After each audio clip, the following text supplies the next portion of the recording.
నూలులో శతాబ్దాల గౌరవం, పట్టు పరంపరకు ప్రతీక, సంప్రదాయానికి శాశ్వత చిరునామా సఖీ.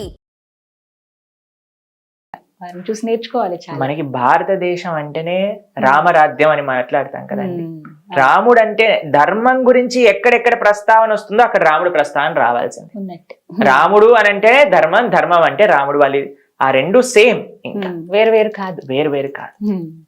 అటు రామచంద్రమూర్తి యొక్క అద్భుతమైన ఆ చరిత్ర రామాయణం మనం చూస్తాం. రామాయణం ఎన్ని లక్షల కోట్ల సంవత్సరాల నుంచి మనకు వస్తూ ఉంది. వాటిని మనం చదువుతూ ఉన్నా, ఎంత బ్రహ్మాండంగా రామాయణ ప్రవచనాలు చేస్తూ ఉంటాం. రామచంద్రమూర్తి యొక్క ఆలయాలు మనకి ఎక్కడ కనిపిస్తే అక్కడ రామాలయం లేని ఊరు ఉంటుందా అండి? ఖచ్చితంగా. మన తెలుగు వాళ్ళకి ఇంకొకమైన ఒక గొప్ప అదృష్టం ఏంటి అంటే రాముడు ఇక్కడ ఉన్నాడు. మన అరణ్యవాసం చేసినప్పుడు భద్రాచల క్షేత్రం, ఆ భద్రాచలం క్షేత్రంలో ఆ రాముడు ఉన్నంత సౌందర్యం ఇంకెక్కడ మనం చూడం. ఎంత అందంగా ఉంటారు రాముడు, అమ్మవారిని చక్కగా ఒళ్ళో పెట్టుకొని ఉంటారు అన్నమాట.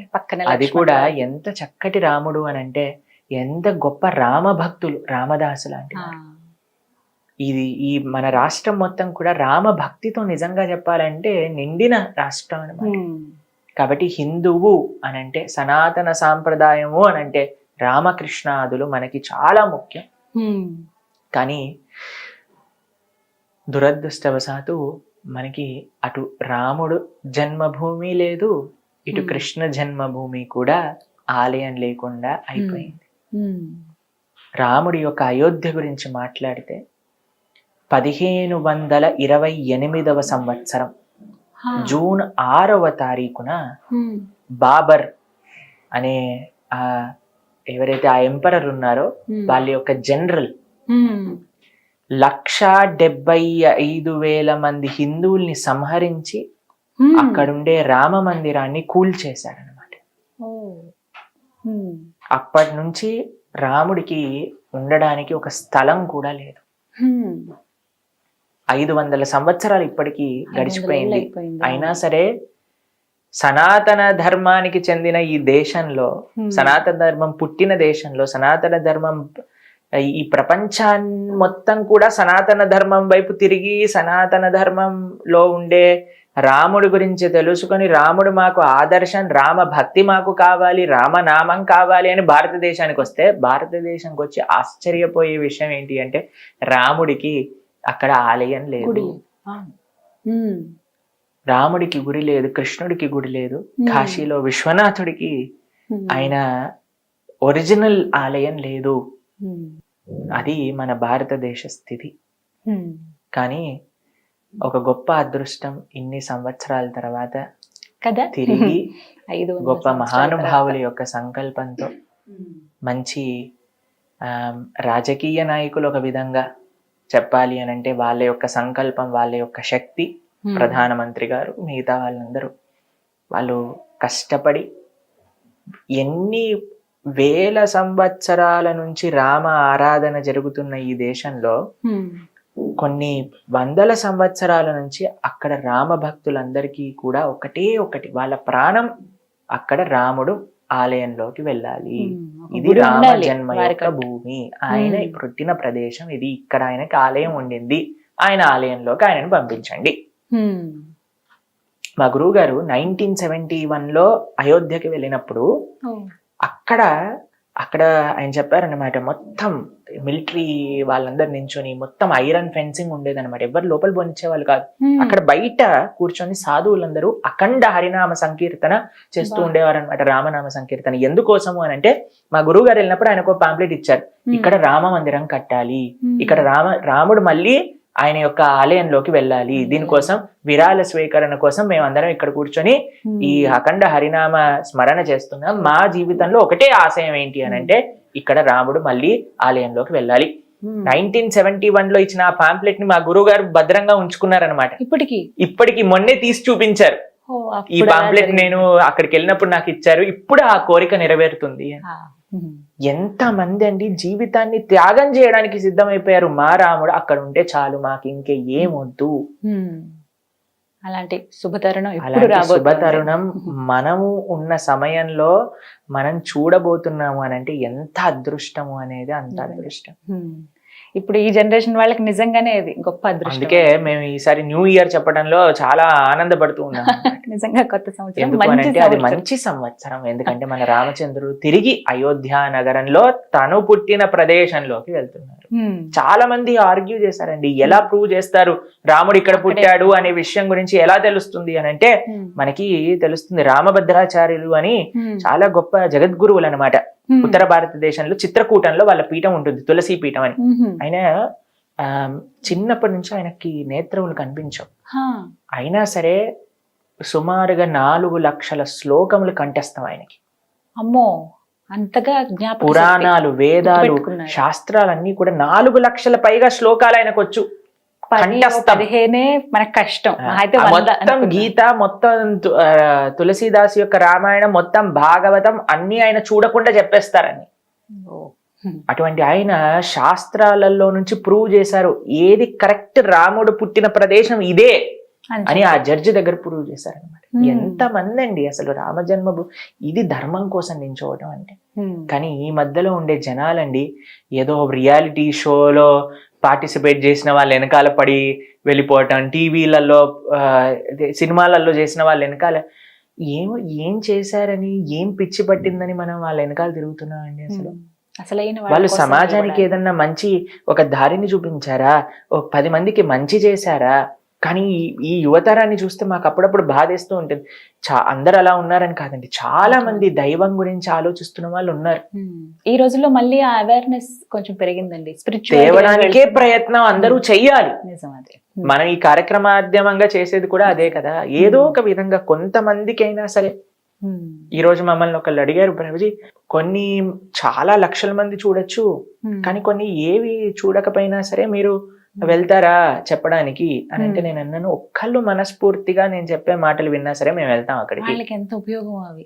ఒక్కళ్ళు మారినా చాలండి మాకు జీవితంలో. మా మొత్తం చేసే ప్రయత్నం పొద్దు నుంచి రాత్రి దాకా మేము కష్టపడింది, ఒక్క వ్యక్తి అయినా సరే ఒక్కసారి అయినా సరే రాముడి గురించి, కృష్ణుడి గురించి ఆలోచించారా అంటే నా జీవితం తరించినట్టు. మీకు అలాంటి అనుభవం ఏదైనా ఎదురైందండి? ఏ విషయంలో? ఒక్క వ్యక్తి నా వల్ల మారారు. ఎంతో మంది అని నాకు తెలుసు, కానీ మిమ్మల్ని బాగా కదిలింపజేసింది, మీరు చలించింది. మాకు ఒకసారి చెప్పారు, ప్రభుజీ మేము అంతగా అసలు భక్తి ఇలాంటివన్నీ మాకు ఉండేది కాదు, కానీ మా వైఫ్ కి మేము బర్త్డే గిఫ్ట్ ఇవ్వాలి అని అనుకున్నా. అయితే మేము వెళ్ళి అడిగా, ఏం కావాలి నీకు ఈ సంవత్సరం బర్త్డే గిఫ్ట్ అని అంటే ఆవిడ అన్నారు, ఈ సంవత్సరం నాకు బర్త్డే గిఫ్ట్ గా ప్రణవానంద దాస్ చెప్పిన భాగవతం వినాలి మీరు అని అడిగారు. అయితే మీ భాగవతం వినే లోపలే నేను భక్తుని అయిపోయాను ప్రభుజీ అని చెప్పారనమాట. ఇలాంటివి విన్నప్పుడు మాకు చాలా ఆనందం వేస్తుంది. అరే మేము ఒకళ్ళ జీవితంలో ప్రభావితం చేయగలిగామే అని. లేదా చాలా మంది చెప్తుంటారు, ప్రభుజీ మేము సూసైడ్ చేసుకునే పరిస్థితిలో ఉన్న వాళ్ళం, మీ ప్రవచనాలు ఏదో ఒక విధంగా మమ్మల్ని ఉజ్జీవింపజేశాయి, మేము ఇప్పుడు ఎంత చక్కగా మేము ఆనందంగా ఉంటూ 10 మందికి ఆనందాన్ని పంచుతున్నాం. మొట్టమొదట మనం వీడియో చేసినప్పుడు కూడా ప్రభుజీ ఇదే అంశం మాట్లాడుకున్నాం. నిజంగా చాలా మంది అలా డిప్రెషన్ లో ఉండి సూసైడ్ దాకా వెళ్ళిపోయిన వాళ్ళు కూడా ప్రణవానంద ప్రభుజీ వారి ప్రవచనం విని, వారు చెప్పినటువంటి కొన్ని వాక్యాలు విని ఇంకా జీవితం ఉంది అయిపోలేదు అని ఆగిపోయిన వాళ్ళు చాలా మంది ఉన్నారు. ఇది వాస్తవం. ఎందుకంటే కామెంట్స్ రూపంలో కూడా కొన్ని చూస్తాం కదా, వాళ్ళ అనుభవాలు చెప్తూ ఉంటారు. ఆ విషయంలో చాలా కాబట్టి ఆ విధంగా ఎవరినైనా మేము సేవ చేయగలుగుతున్నాం అని అంటే మాకు చాలా పెద్ద అదృష్టం. కానీ మనం చేసేదంతా ఒక చిన్ని మట్టి రేణువు లాంటిది, ఇసుక రేణువు లాంటిది. ఇంకా చాలా. కానీ ఆ రాముడు వస్తే, ఆ రాముడి యొక్క భక్తి, ఆ రాముడి యొక్క ఆలయం కానీ వస్తే ఇంకెంత మందికి రాముడి గురించి తెలుస్తుంది. ఎలా ఉండబోతుందని మీ భావన? అద్భుతం, పరమ అద్భుతంగా ఉండబోతుంది రాముడి యొక్క ఆలయం. రాముడు వచ్చిన క్షణం నుంచి ఇంకా మనకి మన ధర్మం ఇంకా ముందుకు వెళ్తూ ఉంటుంది అన్నమాట. అయితే ఇక్కడ మీకు ఒక విషయాన్ని ప్రస్తావన చేస్తాను. ప్రతి ఒక్క హిందువు కూడా ఒక గొప్ప పండుగలాగా, ఒక గొప్ప ఉత్సవంలా చేసుకోవాలి అని అందరూ చెప్తున్నారు. మన ప్రధానమంత్రి గారు కూడా అదే విషయాన్ని అందరికీ పిలుపుగా ఇచ్చారు. దీపావళి చేసుకోవాలి అని చెప్పారు ఆయన. రాముడు అయోధ్య వదిలి వెళ్ళినప్పుడు అటండి, కడుపులో ఉండే శిశువులు కూడా ఏడ్చాయట, రాముడు అయోధ్య వెళ్ళిపోతున్నాడు అని. చెట్లన్నీ రాముడు వెళ్ళిపోతున్న వైపుకి వంగిపోయి 14 సంవత్సరాలు పూలే విరుచుకోలేదట, ఒక పండు కూడా కాయలేదట. ఇంట్లో ఉండే చిన్న చిన్న ప్రాణులు, పిల్లులు ఇవి కూడా రాముడి వైపే ఏడుస్తూ ఏడుస్తూ వెళ్ళిపోయాడు. ఒక్క పండుగ, ఒక్క ఉత్సవం రాముడు లేక అసలు అయోధ్య వాసులందరూ కూడా అంతా బాధపడ్డారట. కానీ ఎప్పుడైతే రాముడు వస్తున్నాడో ఆనందంతో వాళ్ళప్పుడు 14 సంవత్సరాల తర్వాత దీపం వెలిగించి తోరణం కట్టుకొని ముగ్గేసి రాముడిని స్వాగతించారట. కాబట్టి మనకి దీపావళి రాముడి యొక్క స్వాగతం. నిజమైన దీపావళి జనవరి 22. ఎందుకంటే రాముడు నిజంగా మళ్ళీ తిరిగి ఆలయంలోకి ఆ అయోధ్య వైభవం ఆ రోజు ప్రకాశింపబడుతుంది అనమాట. కానీ కేవలం రాముణ్ణి ఆలయంలోకి పంపించి మనం పని మనం చేసుకోకూడదు. రాముణ్ణి మన హృదయంలోకి స్వాగతించాలి. ఎలా స్వాగతిస్తారు హృదయంలోకి అనంటే ఆ రాముడు గురించి వినటంతో, రాముడు ఆచరించిన మార్గం తెలుసుకోవటంతో మన హృదయంలోకి మనం ఆహ్వానించవచ్చు. అందుకే జనవరి 16వ తారీఖు నుంచి మన ప్రణవానంద దాస్ ఛానల్ ఏదైతే ఉందో ఆ మాధ్యమంగా మనం రామాయణ ప్రవచనాలను చేస్తున్నాం అనమాట. 16 తారీఖు నుంచి స్టార్ట్ అవుతుంది. మొత్తం పూర్తి రామాయణాన్ని మనం చెప్పుకోబోతున్నాం. రాముడి యొక్క ప్రతిష్ట 12 డేస్. 12 డేస్ మనం మొత్తం ఒక్కొక్క కాండం కూడా రెండు చెప్పున సంక్షిప్తంగా రాముడి యొక్క ఆ ఉత్సవాలు జరిగేంత లోపల మనం పూర్తి రామాయణాన్ని శ్రవణం చేయాలి అనే ఒక సంకల్పంతో అనమాట. కాబట్టి మేము మీ అందరికీ చేసే రిక్వెస్ట్ ఏంటి అంటే తప్పకుండా ఆ రామాయణాన్ని వినండి. విన్నప్పుడు కేవలం భగవంతుని మందిరంలో పంపించి మనం నమస్కారం చేయకుండా మన హృదయంలోకి కూడా రాముని స్వాగతించినట్టు అవుతుంది. రాముని హృదయంలోకి హనుమంతుడిలాగా హృదయాన్ని చీల్చుకొని స్వాగతించలేం కదండి. చెవుల ద్వారా ప్రవిష్ట కన్నరంధ్రేణ అని అంటారు. చెవుల ద్వారా భగవంతుడు మన హృదయంలోకి ప్రవేశిస్తారనమాట. ఇంకొక విషయం చెప్తాను, కేవలం హృదయంలో పెట్టుకోకండి, రాముణ్ణి ఈ ప్రపంచం అంతా నడిపించండి. ఎలా నడిపిస్తారు రాముణ్ణి? మనం ధర్మాచరణ చేస్తే రాముడు నడిచినట్టే. ఎందుకంటే రాముడు ధర్మం కాబట్టి. ఇందులో 3 స్టెప్స్ అండి. ఫస్ట్ది, మనందరం ఒక గొప్ప ఉత్సవంగా రామ పునఃప్రతిష్ఠ ఉత్సవాన్ని చేసుకోవాలి. మనకు తెలుస్తున్నది, ఇంటింటా అక్షంతలు పంపిస్తున్నారట, ఆ కార్యక్రమంగా జరుగుతుంది. దాన్ని కూడా స్వాగతించండి, బ్రహ్మాండంగా ఎంతో పవిత్రంగా స్వీకరించండి. దాంతో పాటు మీరు 22 జనవరి తారీఖున అద్భుతమైన దీపోత్సవంగా చేసుకోండి. దానికంటే ముందు ప్రిపరేషన్ గా 16th నుంచే మీరు రామాయణం వినటం స్టార్ట్ చేయండి. అప్పుడు హృదయంలోకి వస్తుంది. రాముడు వచ్చేసాడు ఆలయంలోకి, రాముడు వచ్చేసాడు మన హృదయంలో. దాని తర్వాత ఒక చిన్న మార్పు మన జీవితంలో తెచ్చుకుందాం. రాముడు నడిచిన విధానాన్ని మన జీవితంలో తెలుసుకొని నేను ఎలా మారాలి. రాముడు అంటే ఎవరండి? తల్లిదండ్రుల యొక్క ఆజ్ఞ తూచా తప్పకుండా పాటించేవారు, భార్యకి ఎంతో రెస్పెక్ట్ ఇచ్చేవారు, ఏకపత్ని వ్రతుడు, అన్నా తమ్ముళ్ళ మధ్యలో అన్యోన్యమైన ప్రేమ. అన్నా తమ్ముళ్ళు ఎలా ఉండాలి, భార్యాభర్తలు ఎలా ఉండాలి, ఒక పిల్లలు ఎలా ఉండాలి తల్లిదండ్రుల పట్ల, ఒక రాజు ఎలా ఉండాలి ప్రజల పట్ల, ఒక స్నేహితుడు ఎలా ఉండాలి స్నేహితుడి పట్ల. దేంట్లోనైనా మీకు ఒక ఐడియల్ పర్సనాలిటీ కావాలి అని అంటే మా రామచంద్రుడు ఉన్నాడు అక్కడ. ఆయన చూపిస్తే చాలు, ఆయన చూపిస్తాడు. మీకు ఎవ్వరూ ఇన్స్పిరేషన్ అవసరం లేదండి ఈ ప్రపంచంలో. రామకృష్ణులు ఆర్ ద బిగ్గెస్ట్ ఇన్స్పిరేషన్. అయితే ప్రభుజీ, శ్రీరాముల వారి నుంచి మేము ఏం నేర్చుకోవాలి అంటే ఏం చెప్తారు? మీరు ఏమి మంచి విషయం నేర్చుకోవాలన్నా మా రాముడు నేర్పించడానికి తయారుగా ఉన్నారు. రామో విగ్రహవాన్ ధర్మ. మీరు ఏ మంచి పని చెయ్యాలి అని అనుకుంటున్నారో మా రాముడు, మన రాముడు ఆ విషయాన్ని చూపించేసాడు ఆల్రెడీ తన ఆచరణ. మీరు మంచి వైపు వెళ్ళాలి అని అనుకుంటే రామాయణం చూపిస్తుంది. మీరు ఎలా ఉండకూడదు కూడా రామాయణం చూపిస్తుంది. మంచి అన్న తమ్ముళ్ళుగా ఉండాలనుకుంటున్నారా? రామకృష్ణులుగా ఉండండి. పిచ్చి అన్న తమ్ముళ్ళుగా ఉండాలనుకుంటున్నారా? వాలి సుగ్రీవుల్లా ఉండండి. మంచి రాజులా ఉంటారా? రాముళ్ళలా ఉండండి. ఒక చెడు లక్షణాలున్న రాజులా రావణుడు ఉన్నాడు మీ దగ్గరే. ఒక మంచి భర్త, అన్ని రామాయణంలో ఉన్నాయి. కాబట్టి రామాయణాన్ని వినండి. మనం ఎన్నోసార్లు వినుంటాం, మళ్ళీ రామాయణాన్ని వినండి. ఈ రామ జన్మోత్సవాలు అయ్యేంత వరకు, ఆ పునఃప్రతిష్ఠ మహోత్సవాలు అయ్యేంత వరకు చక్కగా ఆ రామ ధ్యాసలో, ఆ రామ మననంతో మనం గడపగలిగితే అది నిజంగా ఒక గొప్ప ఉత్సవం అన్నమాట. మీకు ఆ విషయం తెలుసా?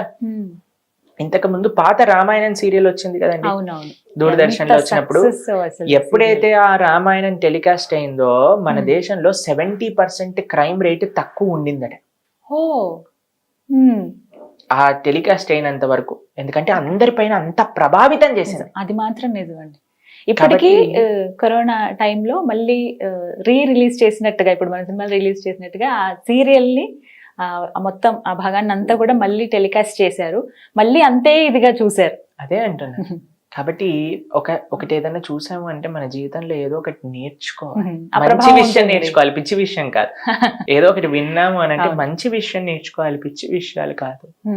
కాబట్టి మనందరం, మేము ఇంతకు ముందు కొన్ని రోజుల ముందు మాకు కొన్ని వీడియోస్ పంపించారనమాట. ఒక రియాలిటీ షో, వాళ్ళు ఎవరో బయటకు వస్తే వీళ్ళందరూ గట్టి గట్టిగా అరవటం, అది ఇది చేయటం, వేరే వాళ్ళపైన దాడి చేయటం, అవి ఇవి అన్ని చూస్తే మేమైతే బాధేసింది. బాబా, అయ్యో వీళ్ళందరూ ఈ దేశానికి సంబంధించిన యువకులా, వీళ్ళ రేపు ప్రొద్దున మన దేశాన్ని ముందుకు తెరిపించేది, ఏం చేస్తున్నారు, ఏ పరిస్థితిలో ఉన్నారు, ఏం చెయ్యాలి, ఏం చేయకూడదు అని తెలియకూడదా అండి మనందరికీ కూడా? దేనికోసం అంటే మాకు ఏంటి బాధ అంటే, యువత ఎప్పుడైతే ఆదర్శాలు, తప్పుడు ఆదర్శాలలో వెళ్ళిపోయింది అనుకోండి, ఇంకా ఈ దేశం వాళ్ళ చేతుల్లోనే కదండి ఉన్నాం. ఎక్కువ యంగ్ జనరేషన్ ఉన్న కాబట్టి యంగ్ జనరేషన్ దేని నుంచి ప్రభావితం అవ్వాలి అని అంటే మంచి విషయాల నుంచి ప్రభావితం అవ్వాలి. కానీ మంచి చెప్పే వాళ్ళు, మంచి చూపించే వాళ్ళు ఉన్నారా అంటే ప్రశ్నార్థకం అయిపోయింది. దొరికిన ఇలాంటి కొద్ది వాటిని కూడా యాక్సెప్ట్ చేసే ఆ గుణం ఉండాలి. కాబట్టి మీ అందరికీ మేము చేసే ప్రార్థన ఏంటి అంటే, ఆ రామాయణం చక్కగా శ్రవణం చేయండి. మీరు వినటం కాకుండా మీ పిల్లల్ని ప్రోత్సహించండి. అందరూ కూడా ఎప్పుడైతే ఆ రామభక్తి, ఆ రామనామం, ఆ రామచింతన, రామ కథ ఎప్పుడైతే వస్తుందో, ఆ రామ భక్త శిరోమణి హనుమాన్, అటువంటి హనుమ అటలో మనం నడవాలి. ఆయన శక్తి, ఆయన యొక్క భక్తి, ఆయన యొక్క సేవ. హనుమంతుడు చూసారా అండి మీరు? ఒక స్వరూపంలో మీరు చూసారనుకోండి, హనుమ ఒక దగ్గర గద పట్టుకొని, ఇంకో చేత్తో ఇలా పర్వతాన్ని పట్టుకొని, హృదయంలో సీతారాములు. మనకి అలా ఒక అద్భుతమైన, మా ఆశ్రమంలో ఉండే హనుమ కూడా ఇలానే ఉంటాడు. అయితే హనుమ ఈ స్వరూపంతో ఏం సూచిస్తున్నారు అంటే శక్తి. మన జీవితంలో ధర్మం ఆచరించాలి అంటే శక్తి కావాలని, ఆ శక్తి మన దగ్గర ఉండాలి. ఏం జీవితంలో సాధించాల్సిన సరే మనం సాధించగలిగిన శక్తి మన దగ్గర ఉండాలి. ఈ శక్తితో పాటు కావాల్సింది భక్తి, హృదయంలో భక్తి. హృదయంలో భక్తి, మన జీవితంలో సాధించడానికి శక్తి, రామసేవ. కేవలం భక్తి హృదయంలో దాచుకొని, ఓ నేను ప్రేమిస్తున్నాను కాదయ్యా, ఏదో ఒకటి సేవ చెయ్యి. ఇలా పర్వతాన్ని పట్టుకొని తీసుకెళ్తున్నారు హనుమ రామసేవకై. కాబట్టి ఈ 3 మన జీవితంలో ఉండాలి. ఈ రామ జన్మభూమి యొక్క పునఃప్రతిష్ఠ కార్యక్రమంలో మనం స్వామికి ప్రార్థన చేయాల్సింది ఇదే. స్వామి, ధర్మాచరణ చేసే శక్తి, నీ యొక్క భక్తి, నీ సేవ మాకు ప్రధానించు. ఇలా ప్రతి ఒక్క హిందువు, ప్రతి ఒక్క సనాతన సాంప్రదాయానికి చెందిన వారందరూ కూడా ఒక్కసారి ఆలోచించండి. ఈ ప్రపంచంలో, ఈ దేశంలో, కనీసం ఈ రాష్ట్రంలో ఉన్న వాళ్ళందరూ కూడా ఈ రామ జన్మోత్సవం యొక్క కారణం చేతనైనా రామాయణం వింటే ఎంత మార్పు వస్తుంది జీవితాలు. ఖచ్చితంగా మార్పు వస్తుంది. అలాగే ప్రతి ఒక్కరు కూడా దర్శనం చేసుకోవాలని కోరుకుంటున్నారు. మళ్ళీ ఆ రాముల వారిని అక్కడ చూడాలనే కోరిక ఉంది. కేంద్ర ప్రభుత్వం కూడా రకరకాల ఏర్పాట్లు చేస్తున్నారు అక్కడికి వెళ్ళటానికి. 1 నెల రోజుల కుంభమేళా లాగా చేస్తున్నారు అనమాట. కాబట్టి ఇస్కాన్ తరపు నుంచి కూడా ఒక పెద్ద స్థాయిలో ఫ్రీగా ఉచిత ప్రసాద వితరణ, ప్రతిరోజు కూడా 10 నుంచి 15 వేల మందికి అక్కడ ఉచిత ప్రసాద వితరణ కోసం ఇస్కాన్ కూడా అక్కడ అద్భుతమైన క్యాంప్ ఏర్పాటు చేసి ప్రతి ఒక్కళ్ళకి కూడా, వచ్చిన వాళ్ళందరికీ కూడా ప్రసాద వితరణ. అక్కడ చాలా ఆర్గనైజేషన్స్ ఉన్నాయి, అందులో మన వాళ్ళకి కూడా ఒక ప్రదేశం ఇచ్చారనమాట. అక్కడ కూడా వాళ్ళందరూ చక్కగా ప్రసాదాన్ని ఇప్పుడు 20వ తారీఖు నుంచి ఫిబ్రవరి 15 వరకు వాళ్ళు ఆ ప్రసాద వితరణ ప్రోగ్రామ్ ని చేస్తున్నారు అనమాట. కాబట్టి ఈ ఇయర్ లో అన్నిటికంటే best and most proudest moment మనకి ఏదన్నా ఉంది అని అంటే అది 1st జనవరి కాదు, 31st డిసెంబర్ కాదు, మనకి 14th ఫిబ్రవరి కాదు. అది నిజమైన రోజు ఏదన్నా ఉంది, మనందరం సెలబ్రేట్ చేసుకొని, మనందరం if we have to look forward for something, that should be Rama Janmabhoomi యొక్క పునఃప్రతిష్ఠ. అది జనవరి 22. కాబట్టి మీకు మేము చేసే ప్రార్థన చక్కగా మీరందరూ కూడా ఆ స్వామి ఆ సమయానికల్లా మనందరం ఆ రామ చింతనతో ఉండాలి, ఆ సమయం. ఆ రామ భావనతో ఉండాలి. రాముడి యొక్క సేవ చేస్తూ రాముడి యొక్క ఉత్సవాన్ని మనందరం జరుపుకునేటట్టుగా మనం ఉంటే ఆ రాముడు ఆనందంగా ఉంటారు అక్కడ. దాంతో పాటు కేవలం జనవరి 22 తర్వాత వదిలేయటం కాదండి, ఆ రామ భావన, రాముడు మనకి ఏదైతే ఆయన ఆచరించి చూపించాడో దాన్ని మన జీవితంలో ఆచరిద్దాం, ఆ మార్గాన్ని మనం స్వీకరిద్దాం. ఇది నిజమైన రాముడికి మనం ఇచ్చే గిఫ్ట్ అన్నమాట. కానీ అదృష్టం ఎప్పుడు దక్కుతుందో నాకైతే చాలా కోరికగా ఉంది చూడాలి అని. మొదటి రోజే చూడాలని అలా ఆశ లేదు, కానీ కనీసం ఈ సంవత్సరంలో వెళ్తే చాలా అంతకన్నా. చాలా మంది మమ్మల్ని అడిగారు, ప్రభుజీ మీరు ఒక అయోధ్య యాత్ర తీసుకెళ్ళండి ఈ సంవత్సరం అని. మేమన్నాం ప్రయత్నిస్తాం, తప్పకుండా ప్రారంభం అవుతాయి అవి కూడా. తీసుకెళ్దాం అయోధ్య యాత్ర, రామలల్ల దర్శనం చేసుకుందాం అందరం కలిసి. ఖచ్చితంగా ఆ దర్శన భాగ్యం మాకు కూడా కలిగితే. మాకైతే 1000 కళ్ళతో ఓపిక పడుతున్నా, ఎప్పుడు రాముడు చూస్తా, ఎప్పుడు రాముడు చూస్తా, ఎప్పుడు రాముడు ఆలయానికి వెళ్తాం. మందిరం కూడా చాలా ప్రత్యేకతలు ఉన్నాయండి. ఒక్కొక్క ప్రాంతం నుంచి ఒక్కొక్క వస్తువు తీసుకుంటున్నారు. తలుపులు ఒక దగ్గర గంట, చాలా భారీ గంట ఏర్పాటు చేశారని, స్వామివారి పాదాలు గాని విగ్రహాలు గాని అన్ని ప్రత్యేకమే. మన రాముడికి అన్నిటికంటే బెస్ట్ ఇవ్వాలి కదండి, భగవంతుడికి అన్నిటికంటే బెస్ట్ ఇవ్వాలి కదా రాముడు. కాబట్టి మన అనుకోవాలి అందరం కూడా, మన రామచంద్రమూర్తి, మన సీతమ్మ తల్లి, మన లక్ష్మణ స్వామి, మన హనుమ. కాబట్టి మన ఇంటి ఉత్సవంలో, మన ఇంట్లో పెళ్ళవుతే మనం ఎంత ఆనందపడతామో అంత ఆనందపడాలి. ఆ ప్రేమ, ఆ భక్తి రావాలి అని అంటే ఇంకా ఏం మార్గం లేదండి, మీరు రాముడి గురించి వినాల్సిందే. ఆ రాముడి యొక్క తత్వాన్ని మనం తెలుసుకుంటే ఇంకా ఆయనతో ప్రేమలో పడకుండా ఉండలేము ఎవరం కూడా. కాబట్టి ఆ రామాయణాన్ని విందాం. అందుకే అన్నిటికీ సొల్యూషన్ ఏంటి అంటే రామాయణాన్ని వినటం. ఎక్కడెక్కడ ఎవరెవరు బాధపడుతున్నా సరే రామాయణంలో చూస్తాను, రాముడి కథనే వాళ్ళని ఆ బాధ నుంచి బయటికి తీసుకెళ్తాం. సీతమ్మ తల్లి కూడా ఒక క్షణంలో బాధపడింది, బ్రతకటం ఎందుకు అనుకుంది, హనుమ రామకథను వినిపించారు, బ్రహ్మాండంగా ఆనందంగా అయిపోయింది సీతమ్మ తల్లి. కాబట్టి రామకథ, రామనామం, రామసేవ, రామ భక్తులు వీళ్ళే మనకి శరణు. చూద్దాం అదృష్టం ఎలా ఉందో అనేది. చాలా చక్కగా వివరించారు ప్రభుజీ. నమస్కారం అండి. హరే కృష్ణ.